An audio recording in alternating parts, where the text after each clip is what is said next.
Hello everyone, welcome back to Black Moon Coven. So today we're going to talk about curses, more specifically about curse breaking.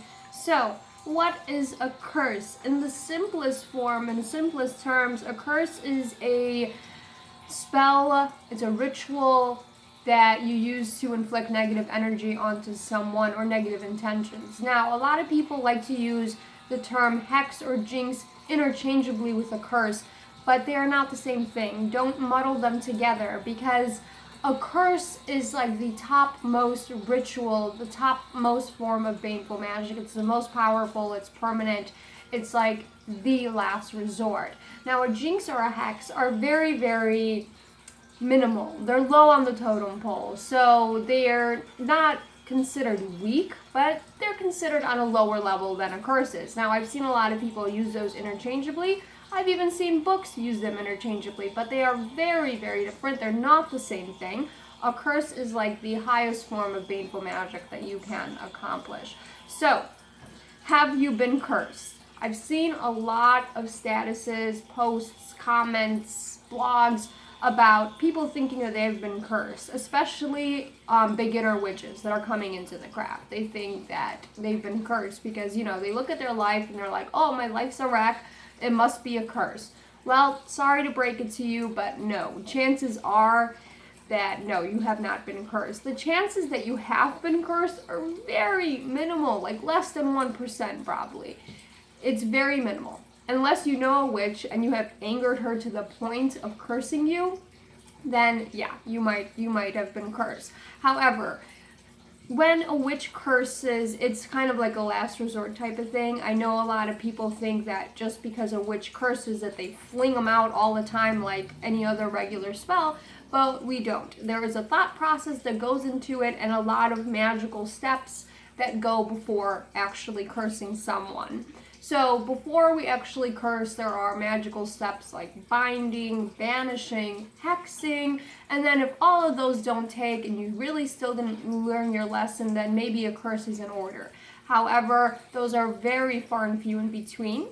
I know a lot of media and everyone likes to portray them as, they happen all the time and they're really, really abundant, but it's really far-fetched that they do that.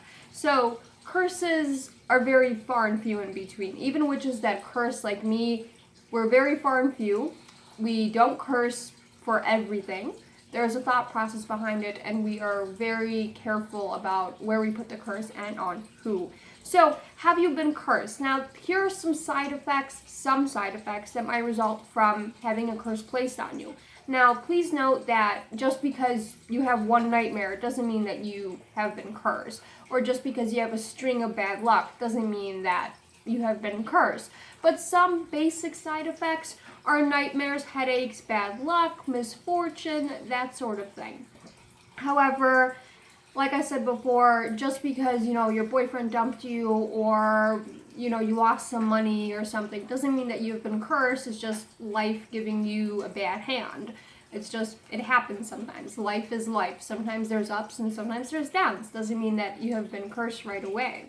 So, once you think you have been cursed, I don't know, removing the curse, what do you do in those steps, in those regards? So, the very first thing that you want to do is cleanse yourself.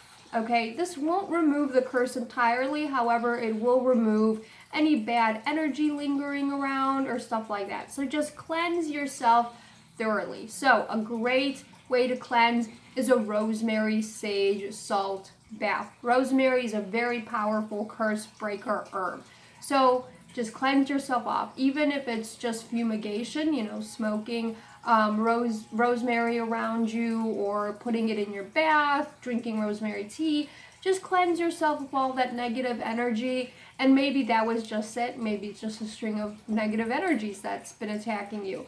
But either way, cleanse yourself first so you have a nice stable mind, you are all cleansed, and the negative energy kind of leaves for a little while. However, that won't break the curse. The curse will still be intact. So the next thing that you're going to want to do is develop a curse breaker spell. So yes, you can do this on your own. You're a witch. Believe in your power. So if you have been cursed, if you truly believe that you have been cursed, the next thing you do want to do is develop a curse breaker spell. So some simple correspondences that everyone probably has lying around the house: basil, bay leaves, garlic, lime, salt, sage, all great herbs to help with your curse breaker spell. Some crystals: obsidian, fluorite, kyanite, smoky quartz, all work really, really well to help break the curse.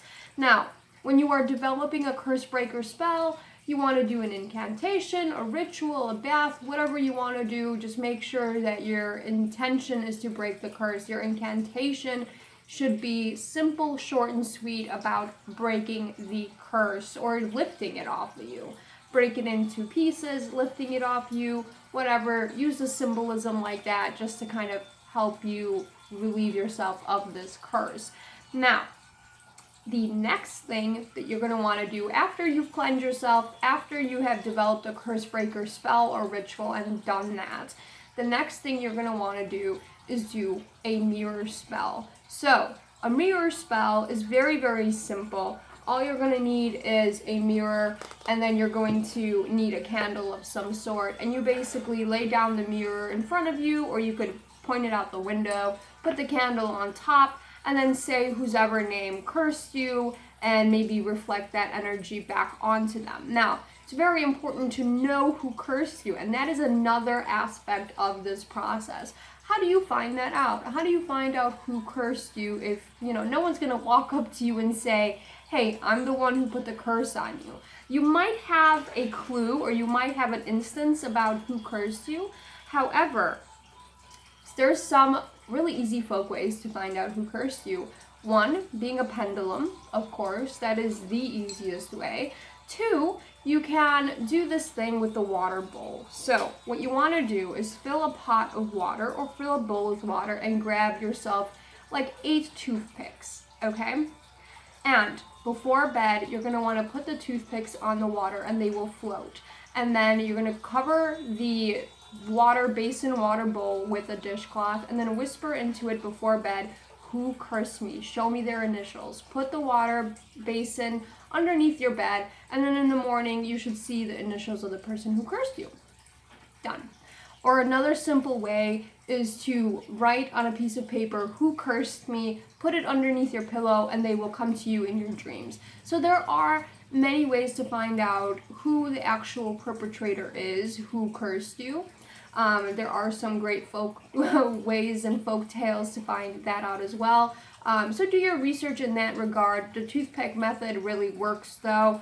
But it's all up to you and what you believe and what your practices are and all that stuff. So after you've done the cleansing, the curse breaker spell, you've identified the cursor and you've sent the negative intentions back their way, what do you want to do? Protect yourself. So that is the final step, is protection, is blocking the curse from coming back, from them sending it back to you, so that you don't get this back and forth type of business. So some protection against curses are wards. Wards are really great to kind of help protect your home, yourself, anything. It kind of acts like a force field. And I do have a video on wards and protective magic as well, so go check that out. Talismans. You want to make yourself a talisman or an amulet or something. I wear this every day. It's a Mother Earth talisman, which I have enchanted for protection, for strength, for power, and all that good stuff. So make yourself a talisman, make yourself a necklace, something that will work against curses, for protection, what have you. And sigils. Sigils are a very good way to protect from curses, because you could literally make one that says, I'm protected from all curses, I'm protected from baneful magic, put it up in your magical room, draw it on yourself, put it up in your home. There's multiple things to do.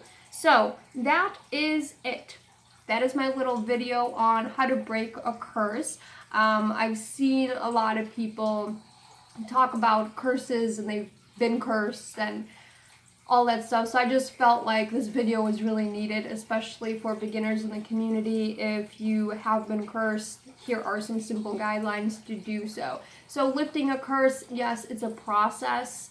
it's a very long process. Sometimes if the curse is a powerful one, if the witch knew what she was doing, it could be even a little longer process. But just keep repeating these steps, and eventually, just like any type of magic, a curse has a shelf life and it will live by itself. But, you know, who wants to go through that ordeal? So, you're a witch, use your powers, trust yourself, and trust in your magical ability. So that's basically it. Hopefully everyone enjoyed this video. Join the coven and subscribe for more witchy wonder videos. And follow me on all my social media, which is down below. And until next time, have a beautiful rest of your day.